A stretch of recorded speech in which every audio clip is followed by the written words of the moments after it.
Emily, I'm grabbing lunch with friends today, so can you watch the kids? After sending my husband Kevin off in the morning, my sister-in-law Rebecca popped in like clockwork. Rebecca, I'm working from home today too. Oh, come on. You're just working at home, right? Let me have a break as a mom. Alright, take care. With that, she left, leaving her kids behind. I sighed and welcomed the 3 kids into my home. My name is Emily. I am a 37-year-old working homemaker. I freelance as a graphic designer, primarily working from home. After pouring my soul into building my career, I realized I was already past my 20s. By the time I felt stable in my work, I was 35. I was happy doing what I loved and thought maybe marriage wasn't so necessary. That's when I met Kevin. Kevin is 1 year older than me at 38 and works for a company that designs posters and signs. We met because I took on a freelance project from his company, and eventually we got married. Since I had lived alone for so long, I had some reservations about living with someone else. But life with the easygoing Kevin was comfortable. However, about 6 months into our peaceful married life, things changed. The trigger was my mother-in-law Margaret getting hospitalized. It wasn't a life-threatening illness, but her physical strength had declined. Worried about her, I started visiting my in-laws' house whenever I had time. Emily, you're busy with work too. Don't feel like you have to visit too often. Though, I'm glad when you do. Just don't push yourself. Margaret sounded genuinely concerned. No worries. I enjoyed chatting with you, Margaret. It's actually a refreshing change from working alone at home. I reassured her with a smile. Margaret is a delightful person, always cheerful and charming. Even though I'm younger than Kevin, I am not what society would consider a young daughter-in-law. I know my in-laws would probably be happier with a younger daughter-in-law, especially given that I'm married to their eldest son. So I was prepared for some pushback when I first introduced myself. However, to my surprise, my parents-in-law were incredibly welcoming. Margaret even said, "My son's not the most interesting guy, you know? I had almost given up on him ever getting married. Having a strong and wonderful woman like you as my daughter-in-law is a relief." Thanks to that, I've built a strong relationship with my in-laws.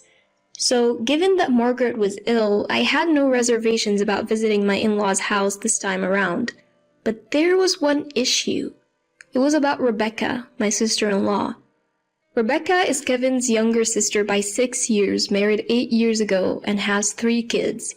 Living near the in-laws, Rebecca, as stay-at-home mom, seemed to be dropping her kids off almost daily, even after Margaret got sick.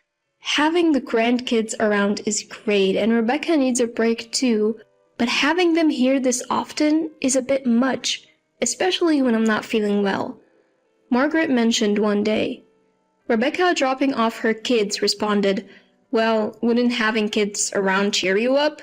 Just let them play around, it's fine." Rebecca, considering Margaret's condition, maybe you should hold off on leaving the kids here for a while. What? You don't understand how tough parenting is. How about Emily helps? You're here to assist mom anyway, right? Take care of the kids too while you're at it. Bye! Rebecca walked out, ignoring my suggestion.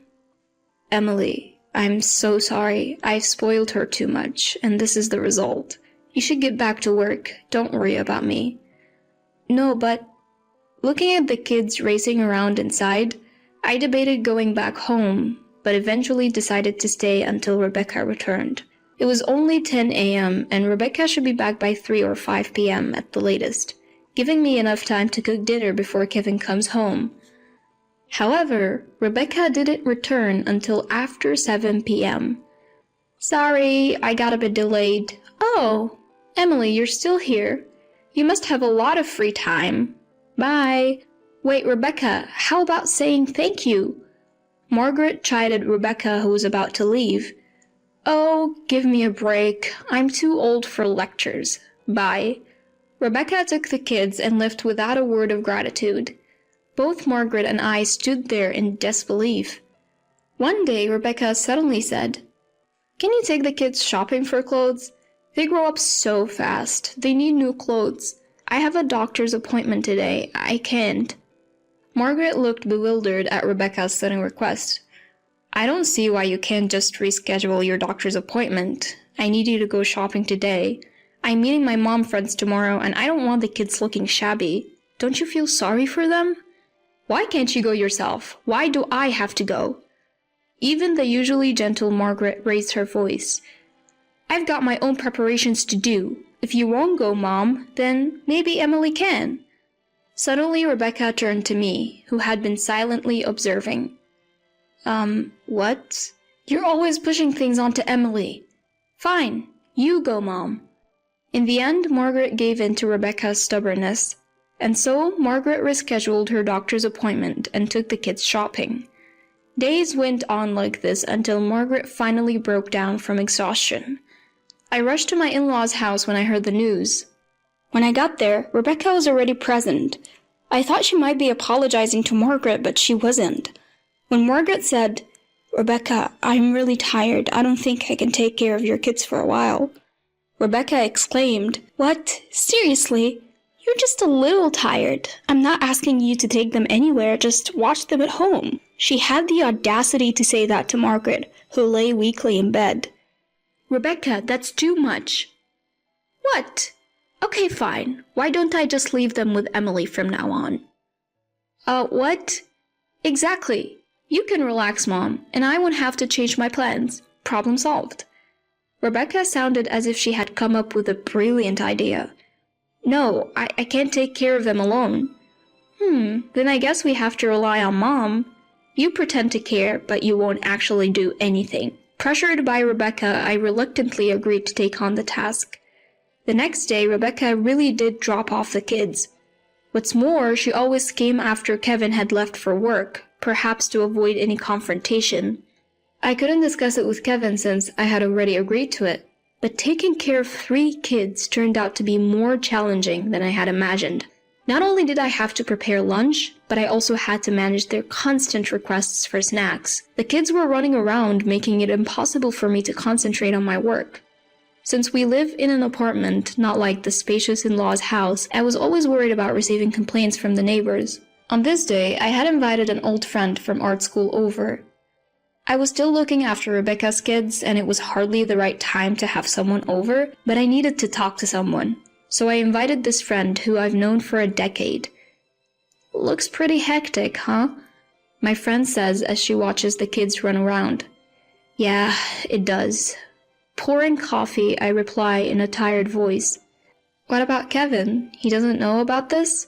"Yeah, Rebecca avoids Kevin's lectures like the plague. She specifically chooses times when he's not home to drop off and pick up the kids. Besides, Kevin's been working late a lot recently." "Wow, but you should talk to Kevin before it gets too much." "Yeah, I should." I nod, appreciating my friend's concern. Then, as if life wasn't chaotic enough, I miss a work deadline. Worse, it's a project from Kevin's company. Emily not meeting a deadline? What's going on? "I'm so sorry." Kevin did some maneuvering on his end. "I am not blaming you. You look exhausted. Something must be up." Kevin speaks gently as I lower my head. I then tell him about Rebecca leaving her kids with us every day. "I am worried she'll just dump the kids on us for Christmas and go out partying." I sigh. "Really? I'm sorry I didn't notice. Does Daniel know about this?" Daniel is Rebecca's husband. "Oh, now that you mention it, I remember something. One day, Daniel came to pick up the kids. I gently asked if he could reduce the frequency of leaving the kids with us. All I got was a disinterested, in response.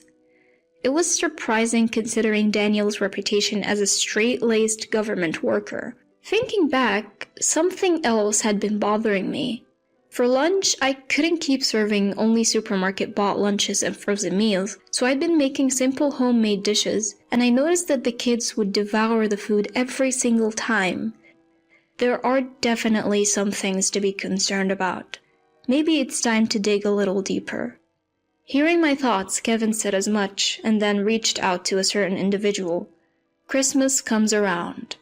I'll be counting down the new year in Paris. Take care of my kids, will you?" I get this sudden call from Rebecca while at my in-laws' house. Excuse me? Naturally, stays extend from Christmas to New Year's celebrations. It's a whole different ballgame compared to watching the kids for just half a day. That's asking a bit much. Emily, you live so freely. A little inconvenience is good for you. You should thank me for this precious experience. The kids will stay with you. Bye. Sorry, but I'll be at my parents' home.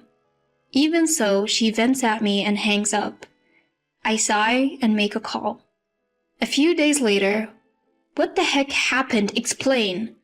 A furious Rebecca calls. Oh, Rebecca, welcome back. How is Paris? Who cares about that? Why are the kids you were supposed to be watching with Child Protective Services now? They're even investigating us.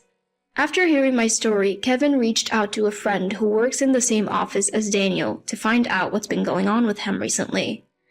Apparently Daniel had been boasting that they had a bit more room in their budget and could take an overseas trip for Christmas. So basically you're saying you cut costs by leaving the kids with Margaret and me for meals and snacks? Who cares? That doesn't mean the kids should be taken by Child Protective Services. It's not just about that. Neglecting to provide proper meals for your kids is a form of abuse, so I contacted the appropriate authorities. What are you talking about? I heard it from the kids. I asked them casually when I noticed how eagerly they were eating the lunches I made. It turns out Rebecca and Daniel were only feeding the kids fast food and instant ramen. And instead of spending the saved money on the kids, they were using it for their own Christmas trip overseas, which is unacceptable. Daniel, you work for Child Services, right? Someone like you neglecting their kids. What's going to happen now? With that, I hung up the phone. Soon after, Child Protective Services conducted an investigation at Rebecca and Daniel's home. With the kids' consent, they were taken into the care of my parents-in-law. This became public, and Daniel was pushed into a less desirable job position, eventually resigning. He seemed to be having trouble finding another job, his bright from being a government worker getting in the way. Rebecca also started working part-time, but it didn't last. Both of them frequently asked Kevin and his parents for financial help, but they refused. Of course, Kevin and I did everything we could to support the kids, who have now grown attached to us and rejected any contact with Rebecca and Daniel. Seeing Rebecca and Daniel's retreating figures after the kids told them through the doorbell camera that they didn't want to see them made my heart lighter. Even the kids who I once thought were out of control have become much better behaved, showered with genuine love and affection from my parents-in-law. These days, I'm enjoying the lively, happy days that I hadn't anticipated.